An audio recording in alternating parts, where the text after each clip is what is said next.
এই শিল্পীর কাছে পৃথিবীতে একটি অনন্য প্রতিভা রয়েছে।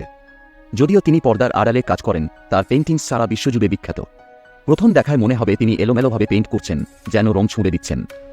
কিন্তু প্রতিটি স্ট্রোক, প্রতিটি রং নিখুঁতভাবে পরিকল্পিত। আপনি এই কাজের ফলাফল দেখে বিশ্বাস করতে পারবেন না। ব্যাকগ্রাউন্ড শেষ করার পর তিনি ক্যানভাসে টেপ লাগানো শুরু করেন। প্রথমে মনে হতে পারে তিনি কাজটি নষ্ট করছেন, কিন্তু চিন্তা করবেন না, আসল মুগ্ধতা তো এখনও বাকি। এরপর তিনি ব্রাশ তুলে ক্যানভাসে লাইন ও আকার আঁকতে শুরু করেন। ধীরে ধীরে পাজলের টুকরোগুলো একত্রিত হচ্ছে, আর আপনি দেখতে পাবেন শিল্পের এক অপূর্ব সৃষ্টি। কিন্তু সবচেয়ে আশ্চর্যের ব্যাপার ঘটে যখন তিনি পেইন্টিংয়ে নতুন জীবন আনতে বিভিন্ন উপকরণ ব্যবহার করতে শুরু করেন। ঘণ্টার পর ঘণ্টা পরিশ্রম করে তিনি আরও বিস্তারিত যোগ করছেন। যদিও পেইন্টিং সম্পূর্ণ হয়নি, তবুও আপনি বুঝতে পারবেন এটি কতটা চমৎকার হতে চলেছে। শেষ পর্যন্ত তিনি তার সৃষ্টির দিকে তাকান এবং কাজ শেষ। এটা একদম মনমুগ্ধকর। আপনি যদি মনে করেন এই শিল্পী প্রতিভাবান, তবে তার চ্যানেলটি সাবস্ক্রাইব করতে ভুলবেন না।